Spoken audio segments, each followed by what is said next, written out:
네, 안녕하세요. 축구 생각입니다. 축구 승부패투소 37회차가 종료가 됐고요. 일단은 37회차가 일단 1등 당첨자가 좀 많이 나왔어요. 1등 당첨자도 그렇고 2등 당첨자도 그렇고 이번 회차 같은 경우에는 거의 정배대이였죠. 이변이 나왔었던 게 사실 크게 없었기 때문에 좀 정배대이에 가까웠었고, 제가 계속 프로토 영상을 좀 공유 드리고 있는데, 지금 일단은 4연승을 하고 있습니다. 이게 이제 주중에 있었던 그 예측 내용이었었고 적중이 됐었고요. 밑에 게 좀 배당이 좀 있었을 거예요. 아마 5.8배당이었던 걸로 기억을 합니다. 그리고 토요일과 일요일 이렇게 한 번씩 가서 적중이 됐는데, 배당 자체는 좀 안전한 경기들이 일단 주력으로 가다 보니까 좀 안전한 경기들로 해서 어느 버 좀 섞어서 가면 좀 괜찮은 것 같고, EPL 같은 경우에는 오버 경기들이 굉장히 많았습니다. 그래서 다음 회차에 다음 주에 또 있는 경기들을 봤었을 땐 좀 언더에 가까워도 오버 쪽으로도 조금 더 생각을 해봐야 될 것 같습니다. 이거는 이제 어제 있었던 K리그와 EPL 조합이었었는데, K리그는 다 적중이 됐지만 EPL에서 뭐 토트넘 오버나 뭐 첼시 패 이런 것까지 적중이 됐는데, 뉴캐슬이 브라이턴한테 패배를 하면서 이 부분을 좀 적중을 하지 못했습니다. 그러면서 이게 배당이 굉장히 컸었던 부주력 픽이었습니다. 주력은 2폴만 가고 부주력은 한 4폴더 아니면 5폴더 이렇게 가면서 이렇게 조합을 좀 하고 있습니다.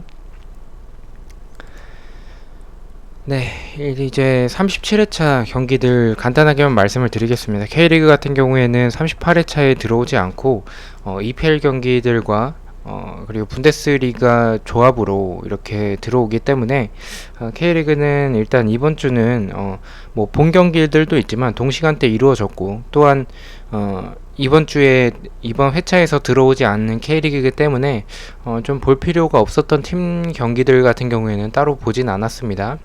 그래서 간단하게만 말씀을 드리겠습니다. 근데 조금 걱정되는 게, 분데스리가 같은 경우, EPL 같은 경우에는 그래도 어느 정도 경기력대로 조금 나아주는 그런 리그인데, 분데스리가는 해외 축구들 중에서 세리에랑 거의 막상막하급으로 이변이 좀 자주 나오고 그런 모습을 지난 시즌에 보여줬었습니다. 왜냐면 경기력대로 그런 팀들이 경기력대로 나오더라도 뭔가 이 결정력이 거의 강원이나 부산급 정도의 좋지 않은 결정력이어서 득점을 하지 못하는 그런 장면들이 많았었던 분데스리가여서, 조금 이번 주 하는 데 있어서 조금 소액으로 가시는 것도 좋지 않나라고 생각을 하고 있습니다. 분데스리가 같은 경우는 조금 이변 위주 쪽으로 가는 것도 조금은 좋아 보입니다. 일단은 좌측에 있는 게 풀벳이고 우측에 있는 게 최종픽이었었는데요. 풀벳 같은 경우에는 4등이 당첨이 됐고, 이 최종픽 같은 경우에 10개 적중이 됐습니다.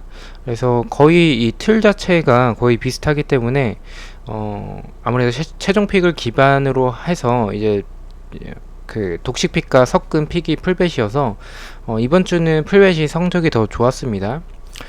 1번 경기는 에버튼 대 웨스트 브로미치. 이 경기는 사실 뭐 에버튼이 질 뻔하기도 했었어요.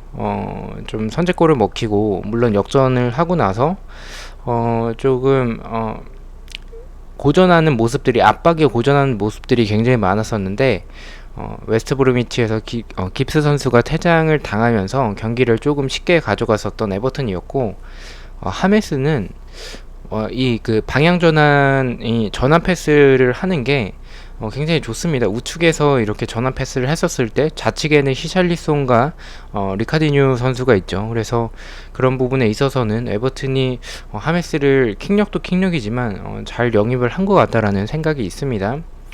이번 경기는 리즈 대 풀럼 경기, 이 경기는 좀 단통으로 생각을 했지만 풀벳에서는 조금은 불안하다라는 느낌이 좀 들어서 무승부까지 조금 봐쳤었는데 정배로 들어왔습니다. 조금 아쉬운 게 좀 큰 점수차로 이기고 있다가 좀 따라잡히고 하마터면 무승부까지도 될 뻔했었어요. 그만큼 리즈의 수비가 단단하진 않았었던 그런 모습을 보여줬고, 풀럼이 조금 공격적으로 괜찮았던 모습들이 있었습니다. 맨유, 네, 3번 경기인데요. 맨유는 항상 그렇듯이 좀 평가하기가 좀 어려운 것 같아요. 일단은 포스멘사 선수가 정말 못했고요. 일단 완비사카가 없었던 부분, 그리고 이 제임스도 진짜 못했어요. 제임스도 그린우드가 그런 문제들만 있었던 게 아니었다면 조금 출전을 선발로 했으면 조금 더 낫지 않았을까라는 생각도 있지만, 일단 뭐 팀 자체가 그냥 조금 아무래도 경기 감각이 떨어진 건지 좀 좋지 않은 모습이었고, 크리스탈 팰리스는 기회들을 굉장히 좀 잘 살려냈었던 모습이었습니다. 맨유는 뭐 린델로프는 지난 시즌부터 조금 안 좋게 평가를 했었는데 제공권도 좋지 않고, 뭐 그렇다고 수비를 잘하는 것도 아니고, 물론 지금 맨유에서 에릭 바이 선수가 부상인 걸로 알고 있어서 그 부분 때문에 결론적으로는 나올 수 있는 선수가 린델로프밖에 없었기 때문에 그렇게 나온 것 같긴 한데, 조금 아쉽죠. 아쉬운 선수인 것 같습니다. 어쨌든 이렇게 패배를 했던 그런 맨유의 모습이었고요. 예측을 하지 못했습니다. 맨유와 아스날 경기 둘 중 하나는 조금 부러질 것 같은 느낌이 들었었는데, 저는 맨유 쪽보다는 아스날이지 않을까. 왜냐면 일정적으로 맨유가 너무 크리스탈 팰리스보다 유리했었기 때문에 그렇게 봤었는데, 일단은 맨유에서 이변이 나오고 아스날이 정배로 나왔습니다. 제 폴더를 잘못 썼죠. 근데 웨스트햄이 후반전에 괜찮았었어요. 아스날 상대로 득점할 기회들이 굉장히 많았었는데, 크로스 상황에서 굉장히 좋은 장면들이 많았지만 결론적으로 득점을 하지 못하면서 아스날이 어떻게 보면 극장골이죠. 85분에 득점을 하면서 그렇게 패배를 했었던 웨스트햄인데, 그래도 뭐 지난 시즌과 비교를 했을 때 팀 색깔은 뭐 어느 정도 비슷한 것 같은 웨스트햄인데, 그래도 잘 해나갔던 것 같습니다. 크로스 공격에 있어서는 그래도 한 방을 조금은 보유하고 있었던 것 같다라는 생각이 들었고, 아스날은 좀 불안하긴 했지만 그래도 어쨌든 2연승을 했기 때문에 아스날의 분위기는 굉장히 좀 좋은 것 같습니다. 적중이 됐지만 폴더를 잘못 썼던 경기였었고요. 5번 같은 경우에는 전북을 좀 강하게 봤었던 게 부산에 이동준 선수가 없는 부분, 그 부분이 좀 크다라고 생각을 해서 일단 전북 쪽 사이드로 봤었고 적중이 됐었습니다. 6번은 뭐 둘 다 무패 쪽으로 갔습니다. 풀백과 최종픽 둘 다 무패로 갔었는데, 일단 뭐 대구가 유리해 보일 것 같은 경기였었고, 서울은 일단은 반드시 이겨야 되는 상황이었었기 때문에 상위 스플릿을 가기 위해서는, 그래서 이 경기는 처음에 승패 쪽으로도 좀 고민을 좀 많이 하다가 일단은 좀 언더의 느낌이 좀 들었습니다. 언더의 느낌이 들 때, 이제 언더일 때 좀 무승부나 햄무가 좀 많이 나오는데, 조금 이 경기는 무승부의 느낌도 조금 들어서 저는 일단은 승보다는 조금 무 쪽으로 가서 적중이 됐었습니다. 근데 서울은 좀 아쉬운 장면들이 있었죠. 골대의 불운도 있었고. 7번 경기입니다. 이 경기도 폴더를 잘못 썼죠. 저는 이 상주가 동점을 만드는 상황을 보고, 이거 상주가 무난하게 이기겠다. 왜냐면 포항은 전반전에 퇴장을 당했었기 때문에 이 경기는 조금 상주가 유리하게 가져갈 수 있겠다라고 생각을 했었고, 또 페널티킥 상황이 나왔었는데, 첫 번째는 문선민 선수가 득점을 했지만 두 번째 상황에서는 강현무 키퍼에게 막히면서 이렇게 되면서 이제 포항이 승리를 했습니다. 팔로세비치가 정말 득점을 굉장히 많이 넣어줬었고 좋은 모습을 보여줬습니다.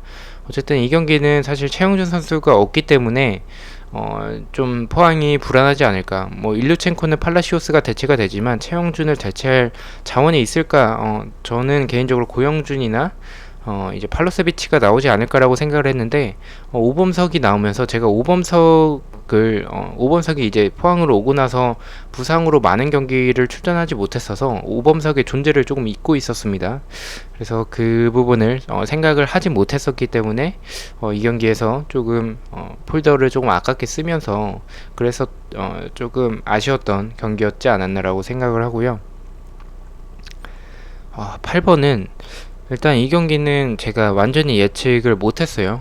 완전히 예측을 못했었고, 수원의 승은 아예 바라보지 않았었던 게, 승을 조금 봤었으면 조금 무패를 갖거나 아니면 승패를 갖거나 했을 텐데, 저는 이 경기는 강원 두 팀 다 일단은 그런 동기부여가 뚜렷하죠. 강원은 상위 스플릿, 수원은 이 강등권 탈출이란 두 팀 다 동기부여가 확실하기 때문에 이 경기는 일단은 그래도 경기력적으로는 조금 더 나은 강원, 홈에서 3연패는 조금 힘들지 않을까. 강원의 빌드업 축구가 이런 강원의 구장 때문에 조금 제대로 이루어지진 않더라도 상대가 수원인데 좀 괜찮지 않을까라고 생각을 해서 승부면 막을 수 있는 경기다라고 생각을 했습니다.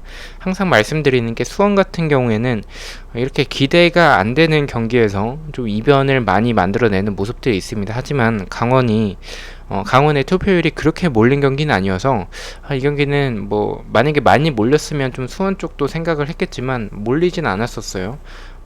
적당한 투표율이 이길래 이 경기는 강원 사이드로 보면 될 것 같다라고 생각을 했는데, 강원이 선제골을 넣고 지키지 못하면서 지키기만 해도 승리를 했었던 상황이었는데, 수원의 이 세트피스, 영기훈의 킥력은 정말 굉장한 것 같습니다. 어쨌든 세트피스 두 방에 무너지면서 강원이 패배를 했고 예측에 완전히 실패를 했었던 경기였었습니다.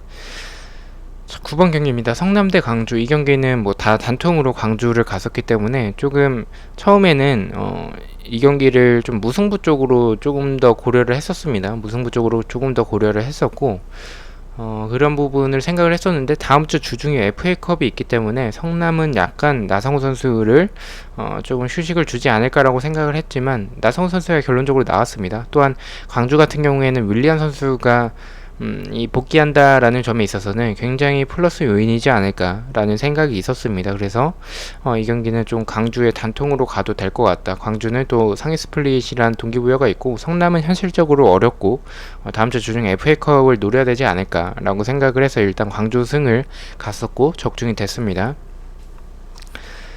10번 경기는 이 경기는 그냥 울산으로 봤었기 때문에, 근데 조금 고전했어요. 뭐 인천이 골대도 맞추고 자칫했으면 이 경기 무승부가 나왔으면 조금 어느 정도 큰 이변이 나오지 않았을까라는 생각도 있었습니다. 자, 11번도 폴더를 아깝게 썼죠. 제가 이번 회차에서 지운 경기가 다 정배가 나왔습니다. 그만큼 좀 잘못 지웠었던 그런 경기들이 좀 많았었다라고 보시면 될 것 같고요.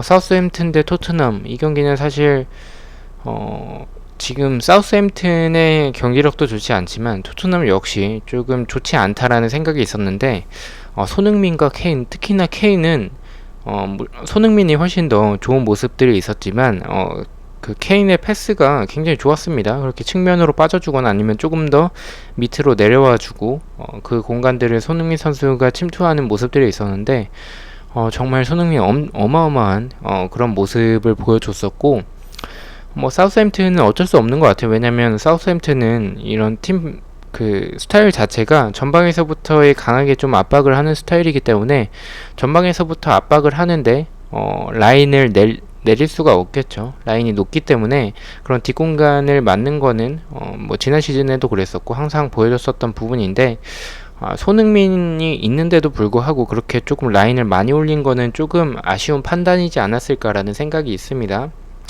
근데 조금 토트넘에 있어서 좀 아쉬웠던 거는 중원에서의 조금 아쉬운 모습들, 그리고 수비적으로도 좀 너무 좀 좋지는 않았었던 모습들이 있었지만 결국에는 승리를 했기 때문에 일단은 이 부분은 조금 더 보완을 해야 될 것 같습니다.